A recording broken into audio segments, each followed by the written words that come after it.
Hi friends, welcome back to GB vlog. எல்லோரும் எப்படி இருக்கீங்க? டுடே ரெசிபி வந்து வீட்லேயே ஈஸியாக எப்படி கேரட் அல்வா செய்கிறத பார்க்க போகிறோம். ஸோ வாங்க பார்க்கலாம். கேரட் அல்வாவுக்கு தேவையான பொருட்கள் என்னென்ன பார்க்கலாம். 4 கேரட் சீவி வச்சுருக்க தோல் சீவி, 1/4 கப்பு சுகரு, 1/2 கப்பு மில்க் எடுத்திருக்கேன், 1/4 கப்பு மில்க் பவுடர் எடுத்திருக்கேன். ஸோ இதுதான் தேவையான பொருட்கள். வந்து நான் கேரட் தோல் சீவி வச்சுருக்கேன்ல, அதை இப்போ நல்லா துருவிக்கிறேன். துருவி எடுத்து வச்சுக்கிட்டேன் கேரட்டை. ஸோ இதுக்கப்புறம் எப்படி செய்யலாம்னு பார்க்கலாம். கடாயில் 1 டேபிள் ஸ்பூன் நெய்யை விட்டுக்கிறேன். 1 டேபிள் ஸ்பூன் இல்லை 1.5 டேபிள் ஸ்பூன் விட்டுக்கோங்க நீங்கள். நான் 1 டேபிள் ஸ்பூன் விட்டுருக்கேன். நல்லா மெல்ட் ஆனதுமே கீ நல்லா ஹீட் ஆனதுமே துருவி வச்ச கேரட்டை இது கூட சேர்த்துக்கலாம். இதோட ஆட் பண்ணிக்கலாம். கேரட்டை ஆட் பண்ணது நல்லா ஃப்ரை பண்ணி விட்டுக்கோங்க. பச்சை ஸ்மெல் போகிற அளவுக்கு நல்லா ஃப்ரை பண்ணி விட்டுக்கோங்க கேரட்டை. இது உடனே ஏதாவது ஸ்வீட் பண்ணணும்னு நினச்சா கூட ஒரு கேரட்டோ 2 கேரட்டோ கூட உடனே எடுத்து தோல் சீவி துருவி போட்டு கூட நீங்கள் சிம்பிளாக வீட்டிலே செய்யலாம். எளிமையான டிஷ் இது. வந்து ஈஸியாக பண்ணக்கூடியது. நல்லா ஃப்ரை பண்ணி விட்டுக்கோங்க. அந்த பச்சை ஸ்மெல், கேரட்டோட பச்சை ஸ்மெல் போகிற அளவுக்கு நல்லா ஃப்ரை பண்ணி விட்டுக்கோங்க. பச்சை ஸ்மெல் போகிறது எப்படி தெரிஞ்சுக்கணுன்னா, அது கலர் சேஞ்ச் ஆகும். கேரட்டோட கலர் லைட்டாக ஸ்லைட்லியாக சேஞ்ச் ஆகும். ஸோ அதிலே தெரிஞ்சுக்கலாம்.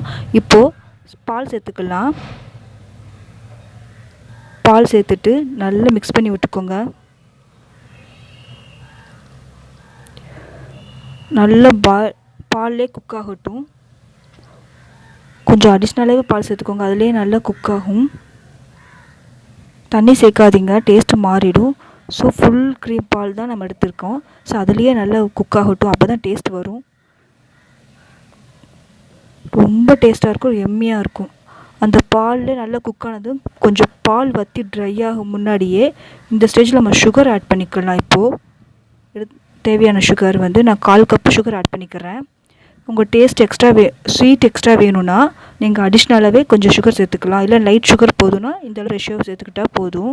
நல்லா கிளறி விட்டுக்கோங்க. சுகரையும் சேர்த்து எல்லாம் நல்லா மிக்ஸ் பண்ணி விட்டுக்கோங்க. ரொம்ப ஈஸியான டிஷ்ஷு. இந்த டிஷ்ஷை நீங்களும் ட்ரை பண்ணி பாருங்கள். இப்போ நல்லா குக் ஆகிட்டு வருது கேரட்டு. இந்த மில்க் நல்லா ட்ரை ஆனதுமே லாஸ்ட் ஸ்டேஜில் தான் நம்ம பால் பவுடர் ஆட் பண்ணுவோம். ஸோ அது வரைக்கும் கொஞ்சம் மீடியம் ஃப்ளேம்லேயே, ஸ்டவ் ஃப்ளேம் வந்து மீடியம் ஃப்ளேம்லேயே வச்சு ஃப்ரை பண்ணி விடுங்க. அவ்வளோதான், குக் ஆயிடுச்சு.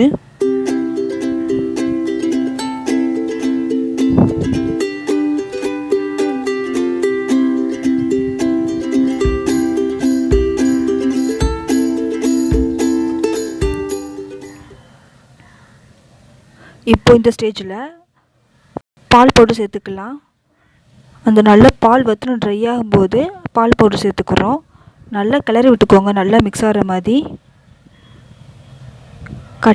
பால் போடுற கட்டி லம்ஸ் எதுவுமே இல்லாமல் நல்லா கிளறி விட்டுக்கோங்க. பார்க்கவே ரொம்ப டேஸ்ட்டாக இருக்குது, டெம்ப்ட் ஆகுது. ஸ்வீட்டே பிடிக்காதவங்க கூட கண்டிப்பாக இதை பார்த்தா ஸ்வீட் சாப்பிடணும் தோணும். ரொம்ப டேஸ்ட்டாக இருக்கும். லைட் ஸ்வீட்டாக தான் இருக்கும். ரொம்ப ஈஸியான ரெசிபி. ஈவினிங் டைம் இல்லைன்னா அக்கேஷ்னலாக நீங்கள் ட்ரை பண்ணால் இந்த மாதிரி டிஷ்ஷு ட்ரை பண்ணலாம். ஸ்வீட் ட்ரை பண்ணோன்னா கேரட் சாப்பிட மாட்டாங்க குழந்தைங்கன்னா இந்த மாதிரி செஞ்சு கொடுக்கலாம். கண்டிப்பாக பால் பவுட்ரு போட்டதால் அவங்க விரும்பி சாப்பிடுவாங்க. அவ்வளோதான், ரெடி ஆயிடுச்சு. கேரட் அல்வா ரெடி ஆயிடுச்சு. பபிள்ஸ்னால் குறைஞ்சதுமே அவ்வளோதான், ட்ரை ஆயிரும். ட்ரை ஆகும்போது லாஸ்ட் ஸ்டேஜில் இப்போது நம்ம 1 டீஸ்பூன் வந்து நெய் ஆட் பண்ணிக்கிறேன். ஏன்னா ஒட்டாமல் இருக்கிறதுக்காக நெய் சேர்த்துக்கிறேன். அவ்வளோதான், நல்லா வதக்கிவிட்டு இப்போ ஸ்டவ் ஆஃப் பண்ணிட்டேன். இப்போ கேரட் அல்வா ரெடி ஆயிடுச்சு. நீங்களும் உங்கள் வீட்டில் இதே மாதிரி செஞ்சு பாருங்கள். உங்கள் ஃபீட்பேக்கை கமெண்ட் பாக்ஸில் சொல்லுங்கள். இந்த வீடியோ பிடிச்சிருந்தால் லைக் பண்ணுங்கள், ஷேர் பண்ணுங்கள். மறக்காமல் நம்ம சேனலை சப்ஸ்கிரைப் பண்ணுங்கள். உங்கள் ஃபீட்பேக்கை எனக்கு கமெண்ட் பாக்ஸில் சொல்லுங்கள். கண்டிப்பாக ட்ரை பண்ணி பாருங்கள். மறக்காமல் பெல் ஐக்கானை கிளிக் பண்ணுங்கள். நெக்ஸ்ட் வீடியோவில் பார்க்கலாம். பாய்.